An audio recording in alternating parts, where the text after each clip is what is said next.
আমার নতুন বাড়ির ছোট্ট সংসারের গুছানো কাজকর্ম দিয়েই আজকের ভিডিওটা। হ্যালো এভরিওয়ান, আসসালামু আলাইকুম। আমার প্রিয় আপুরা, তোমরা কেমন আছো? আশা করি সবাই ভালো আছো। আলহামদুলিল্লাহ, তোমাদের দোয়ায় এবং আল্লাহর অশেষ রহমতে আমিও ভালো আছি। নাজনীন ব্লগ চ্যানেলে আরও একটা নতুন ভিডিও দেখার জন্য তোমাদের সবাইকে স্বাগত জানাইতেছি। আশা করি বরাবরের মতো আজকের ভিডিওটাও তোমাদের কাছে ভীষণ ভালো লাগবে। যদি ভালো লাগে প্লিজ একটা লাইক দিয়ে আমার পুরো ভিডিওটার পাশে থাকার অনুরোধ রইল। তো রাতে দেখো মেশিনে কাপড় দিয়ে রাখছিলাম, আর সকালে উঠে প্রথমে কাপড়গুলা বাইরে রোদে মেলে দিতেছি। আর আমার এই উঠানটাতে এত পরিমাণে রোদ লাগে, সারাদিনই রোদ থাকে। তো সকালে উঠে কাপড়গুলা যদি শুকিয়ে দেই, দেখা যায় 2 ঘন্টার মধ্যেই কাপড়গুলা শুকিয়ে যায়। আমার ঘরের কাজকর্ম হতে হতেই কাপড়গুলাও শুকিয়ে যায়। আমি কাপড়গুলো আবার ভাঁজ করে তুলে রাখতে পারি গোসল করার আগেই। তো মেশিন থেকে কাপড়গুলো প্রথমে বের করে দেই, কারণ সারা রাত মেশিনের ভিতরে কাপড়গুলো ভিজা থাকে। আর এইভাবে কিন্তু কাপড়গুলো বেশি দিন টিকে না, লাস্টিং করে না, একদম নরম হয়ে যায়। বিশেষ করে বাচ্চাদের কাপড়গুলো আরও বেশি নরম হয়ে যায়। তো যাই হোক, কাপড়গুলো শুকিয়ে দিয়ে এসে দেখো রান্নাঘরে চলে আসলাম রান্না করার জন্য। আর তোমাদের ভাইয়া কিন্তু এখনও ঘুম থেকে উঠে নাই, মেয়ে উঠে নাই। তো ছেলেটা উঠে পড়ছে, কারণ ওর এক্সাম চলতেছে। তো ওকে আমি উঠিয়ে দিছি যে পড়তে বসার জন্য। আজকে ওর এক্সাম নাই, মানে 3 দিন ওর এক্সাম নাই, কিসের জন্য বন্ধ ছিল তখন। তো যাই হোক, এটা ব্লগটা প্রায় 2 দিন আগের। তো আজকে আমি এডিট করে তোমাদের সাথে শেয়ার করতেছি। তো ছেলে আমাকে এসে বলতেছে যে মা কোনটা পড়বো, মানে ও আমার কাছে মানে আগে শুনে নেয় আমি কোনটা পড়তে দেব, তারপরে কিন্তু ও পড়তে বসে। মানে ও এখন ওইটা বোঝে না যে ওকে কোনটা পড়তে হবে, মানে বুঝতে পারে না। আমি যেটা পড়তে বলবো, যে যেখান থেকে পড়তে বলবো সেখান থেকে মানে পড়া স্টার্ট করে, এরকম। ও এখনও ওই জিনিসটা ওর ব্রেনে ঢুকে নাই যে আমাকে এটা পড়তে হবে, কারণ ও কিন্তু অনেকটাই ছোট, প্রায় 8 বছর জাস্ট পড়লো। 8 বছর না, সরি 7 বছর। তো যাই হোক, ও আমার কাছে শুনে তারপরে পড়ে। তো সেটা আমি বলে দিলাম যে এই সাবজেক্টটা পড়ো, ওর এক্সাম আছে এর পরবর্তীতে। তো ওই সাবজেক্টে পড়তে দিলাম, তো ও পড়তে চলে গেল। আর আমি দেখো এখানে সবজি রান্না করতেছি আগে। তো আমাকে এটাও বললো যে মা, সকালের খাবার রান্না করা বাদ দিয়ে তুমি কেন সবজি রান্না করতেছো? আমি সকালে খাবো, নাস্তা করব, আমার খিদা লাগছে। তো আমি বললাম যে তুমি পড়ো, আমি নাস্তা রেডি করে তোমাকে বলবো। তো যাই হোক, দেখো সবজিটা রান্না করা কিন্তু হয়ে গেল। সবজিটা রান্না করে নিচ্ছি, আর সকালের খাবারের জন্য আজকে আমি চিতই পিঠা করব। গোলা গুলে রাখছি, একটু পরে করে দেব। তো এখনও তোমাদের ভাইয়া উঠে নাই। তো যার জন্য ছেলেকে বললাম যে তুমি কি খাবা? ও বললো যে না, একটু পরেই খাবো, আমি আব্বুর সাথেই খাবো। তো আর আব্বু উঠলে বলে খাবে, এখন আবার বলতেছে খাবে না, তার জন্য রেখে দিলাম। তো রান্নাবান্না যেহেতু শেষ, তো কিচেনটা একটু পরিষ্কার করে মানে মুছে ভালো করে ক্লিন করে নিতেছি। আর আমার এই ছোট্ট রান্নাঘরটা অনেক আপুরাই মানে পছন্দ করছো, অনেক আপুরাই বলছো কমেন্টে যে তোমার রান্নাঘরটা অনেক ভালো লাগে। আর এই কথাটা শুনে কিন্তু আমারও অনেক ভালো লাগে যে আমার এই সাদামাটা ঘরটাও তোমাদের কাছে এত পছন্দ হয়েছে। এর থেকে কিন্তু অনেক সুন্দর করে মানুষ রান্নাঘর বানায়, অনেক সুন্দর করে আরও ডাইনিং রুম মানে সাজায়। আমি দেখি বিশেষ করে বাংলাদেশের আপুরা অনেক সুন্দর সুন্দর করে কিচেন সাজায়, তারপরে ডাইনিং রুমটাও অনেক সুন্দর করে সাজায়। তো আমারও কিন্তু ইচ্ছা আছে ভবিষ্যতে সুন্দর করে একটু একটু করে গুছিয়ে তুলবো, সাজিয়ে তুলবো, আরও সুন্দর করে সাজিয়ে তোলার অনেক চেষ্টা আছে।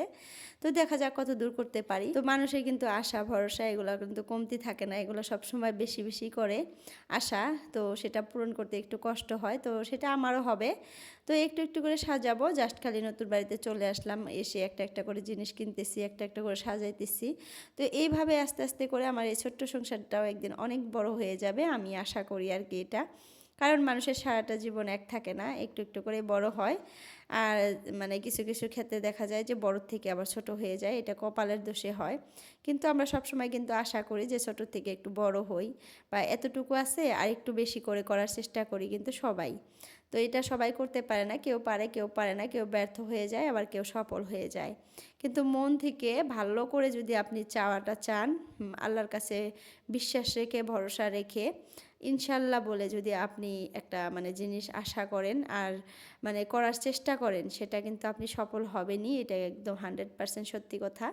তো সেটা কিন্তু মন থেকে করতে হবে, আর আল্লাহর উপরে একটু বিশ্বাস রাখতে হবে, ভরসা রাখতে হবে। তো যাই হোক, আমারও সেই আশা বিশ্বাস ভরসা সব কিছুই আছে আল্লাহর উপরে। আল্লাহ ছাড়া কিছুই মানে হয় না। আল্লাহ হুকুম করলেই গাছের পাতা লড়ে, এটা কিন্তু আমরা বিশ্বাস করি। তো সেই ক্ষেত্রে আমি সব কিছুই আল্লাহর উপরে ছেড়ে দিয়ে তারপরে কিন্তু আল্লাহর উপরে মানে আস্থা রেখে তারপরে কিন্তু শুরু করি। তার জন্যই হয়তো আমাকে আল্লাহ সব কিছু একটু একটু করে দিতেছে। আর আমার একটা বিশ্বাস, আমার একটা মনে একটা মানে ইয়া আছে, আমি এখন পর্যন্ত আল্লাহর কাছে যে জিনিসটা চাইছি, মন থেকে যে জিনিসটা চাইছি, তোমাদেরকে আজকে বলতেছি, সেই জিনিসটাই আল্লাহ আমাকে দিছে, আমাকে পূরণ করে দিছে সেই আশাটাই। তো এর জন্য আল্লাহর কাছে আমি হাজার হাজার কোটি শুকরিয়া আদায় করি জায়নামাজে বসে। এটা কাউকে বলি নাই, আজকে তোমাদের সাথে আমি শেয়ার করলাম। আর সব সময় আল্লাহর হাজার হাজার শুকরিয়া আদায় করি। আজকেও তোমাদের কাছে বললাম আল্লাহর হাজার হাজার শুকরিয়া, আল্লাহ আমাকে এতটুকু দেওয়ার জন্য। আর আমি চাইছি, একটু কষ্ট করছি, আর ওপরওয়ালা আমাকে দিয়েছে। তো যাই হোক, সবাইকেই দেয়, তো এটা আমাকে খালি না, কিন্তু আমার কাছে এটুকু অনেক। কারণ আমি মানে এতটুকু পাওয়া আমার কাছে অনেক। আর সবাই কিন্তু এটাই মনে করে, একটু পাইলে ওটা অনেক খালি মনে করা, মানে মনে করে, সবাই মনে করে, খালি আমি বিলা না। তো যাই হোক, তোমরা আরও বেশি বেশি করে দোয়া করবা আল্লাহ যাতে আরেকটু আমাকে সুন্দরভাবে সব কিছু গুছাইতে দেয়, আমি যাতে সব কিছু নিজের হাতে সুন্দর মতো গুছাইতে পারি। ছোট্ট করে একটা বাড়ি বানাইতে পারছি, এই বাড়িটা সুন্দর মতো জানি এখন সাজাইতে পারি, এটা আশা আছে। আর যখনই সাজাবো, যতটুকুই সাজাবো তোমাদের সাথে তো শেয়ার করবই। তো দেখো, কথা বলতে বলতে সুন্দর করে ঘরটা মানে ক্লিন করে নিলাম, কিচেনটা ক্লিন করে মুছে টুছে একদম পরিষ্কার করে রেখে দিলাম। আর ওই যে সাইডে দেখো আমি ফিল্টারটা রেখে দিচ্ছি, কালকা তোমাদের ভাইয়া পুরানা বাড়ি থেকে ফিল্টারটা নিয়ে আসছে। কারণ কি জানো, আমাদের এই বাড়ির পানি এত পরিমাণে আয়রন, কি আর বলবো, মানে সেই পানি খাওয়া যায় না। সকালে যদি আমি চা বানাই, সেই চার কালারটা একদম মানে বিশ্রী হয়ে যায়, এত পরিমাণে আয়রন। আর পানি যে গরম করি পাতিলটা, ওই পাতিলটাও একদম রেড কালার হয়ে গেছে, ঘষি এত ঘরে ঘষি, তারপরেও আয়রনগুলো উঠতে চায় না। তো তোমাদের ভাইয়া বলতেছে এরকম আয়রনওয়ালা পানিগুলো খাইলে আমাদের ভিতরে বেমার হয়ে যাবে, মানুষের শরীরের ভিতরে অনেক মানে অনেক ধরনের বেমারের সৃষ্টি হবে, তো এই পানিগুলো খাওয়া যাবে না। আপাতত এই ফিল্টারটা দিয়েই আমরা পানি ফিল্টার করে খাবো, ভবিষ্যতে একটা ভালো ফিল্টার আনতে হবে। তো যার জন্য কিন্তু ফিল্টারটা আমি ওইভাবে বেসিনের বগলে আর কি রেখে দিছি, বেসিনের কাছে, যাতে খুব তাড়াতাড়ি আমি সেটাতে পানি ভরতেও পারি আবার নামাইতেও পারি। তো যার জন্য সেখানে রাখা হয়েছে। আর ফার্স্টে কিন্তু আমি নিচে রাখছিলাম, কালকার ভিডিওতে দেখছিলাম, কিন্তু আমার মেয়ে এত পরিমাণে চঞ্চল, সেখান থেকে পানি বের করে খেলে, তারপরে ট্যাপ দেয়, তো যার জন্য আর তলে রাখতে পারলাম না, উপরে তুলে দিলাম। তো যাই হোক, আপুরা রান্নাঘর গুছিয়ে তারপরে বেডরুমে চলে আসছি। তোমাদের ভাইয়া ঘুম থেকে উঠে পড়ছে, মেয়েও ঘুম থেকে উঠে পড়ছে, সবাই ঘুম থেকে উঠে পড়ছে। আর চাটাও কিন্তু আমরা খেয়ে নিলাম। তো আমি কিন্তু প্রথমে বলছিলাম যে রুটি দিয়ে চা খাবো, কিন্তু আজকে রুটি করা হলো না, তো মুড়ি বিস্কিট এইগুলা দিয়েই আজকে চাটা খেয়ে নিলাম। আর ভালো করে ভিডিও করার মানে মনে ছিল না, তো ভালো করে ভিডিও করতে পারি নাই। মানে খাবার সময় না তোমাদের ভাইয়া ভিডিও করতে একদমই পছন্দ করে না, আর আমারও না কত টাইমে মানে ভিডিও করার কথা মনে থাকে না, একদমই ভুলে যাই। তো কি আর করব, আমরা এরকম ইউটিউবার যে কোনো কোনো টাইমে এরকম হয়, অনেক সুন্দর সুন্দর কাজ আমরা ক্যামেরা বন্দি করতে পারি না, কারণ ভুলে যাই, মনে থাকে না। তো এরকম করে কিন্তু আমরা অনেক কাজই তোমাদের সাথে শেয়ার করতে পারি না, খালি আমি বলে না, অনেক মানুষই আছে এরকম, অনেক ইউটিউবার কন্টেন্ট ক্রিয়েটাররা আছে যাদের আর কি মনে একটু কম থাকে, আমার মতো আর কি।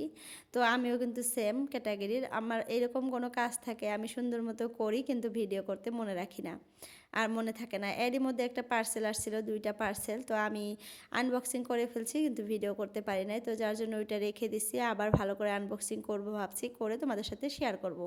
আর সেই জিনিসটা কি পরবর্তী ভিডিওতে তোমরা দেখতে পারবা হয়তো। আর পরবর্তী ভিডিওতে যদি নাও দেখায়, তারপরের ভিডিওটাতে আমি দেখাইয়ে দিব। তো যাই হোক, দেখো ছেলে এখানে পড়তেছে, আমি বেডরুমটা সুন্দর মতো গুছিয়ে একদম ফ্রেশ করে রেখে আসলাম, ঝাড়ু দেওয়া হয়নি এখনও ঘর।